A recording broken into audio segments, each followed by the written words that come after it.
I'm Jeff Rubenstein from the PlayStation blog here in downtown San Francisco, along with Darren Chisholm, the lead multiplayer engineer working on Resistance Retribution. Now, we've seen a lot in the past couple of months about how the interplay between the PSP and the PS3 with Resistance Retribution and Resistance 2. We've heard about the storyline at New York Comic Con. Today, we're unveiling multiplayer. Tell us about it.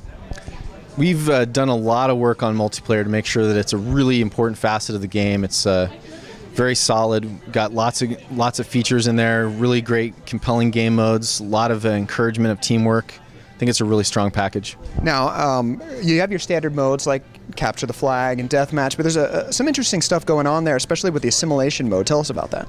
Well, simulation is everybody starts out as a human, and one guy starts as a cloven. That's kind of the version of the Russians that have been infected early on with some strain of the virus. So you basically start out and there's this really powerful cloven guy who's trying to kill the Maquis. Anyone he manages to kill gets sucked over and becomes cloven as well. So the Maquis are trying to survive and the cloven are trying to grab them all up. We did some balancing though, so that it's kind of based on the inverse law of ninjas, which is the more ninjas they are, the weaker they are. So if you're on the team with a lot of people, your guys are kind of weak, and the guy who's coming at you is powerful. But once that shifts and the tide turns, and there's a lot of cloven and just a couple Maquis, then the Maquis get the power advantage. So they can really start fighting off a lot of cloven.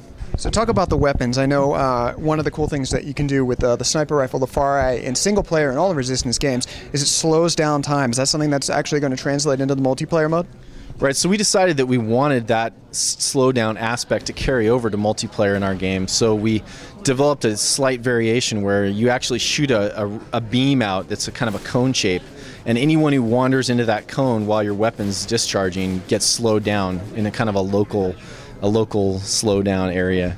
I can imagine that's going to be pretty maddening, but very satisfying for the people that actually shoot it. Well, we limited the amount of time that you can slow people down, and also you're trying to shoot them at the same time, and we found that manual aim has always been difficult, especially in a sniper type weapon. So this actually gives the sniper the ability to hone in and shoot his targets.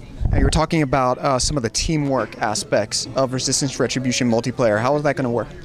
Well, we found that we've done some things that actually encourage teamwork, even if the player isn't consciously aware of it. So, and a few other things that are actually beneficial if they are aware of it. So one is we allow you to revive your teammates. If they get killed, you can run up and revive them within a limited time window.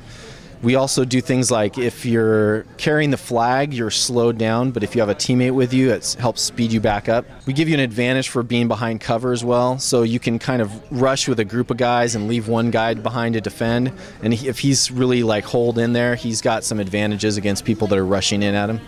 And it's important to note that the cover system does remain intact with multiplayer. It's not one of these games where the multiplayer really handles a lot differently from the single player, correct? We've tried to make it, if you know single player, we've tried to make it a really smooth transition to multiplayer. And things like the aim assist carry over to multiplayer, and they really allow the skill of the player to shine as opposed to how well they can twitch the face buttons in order to aim the camera. So we've tried to make it really easy for players to get in there and get playing.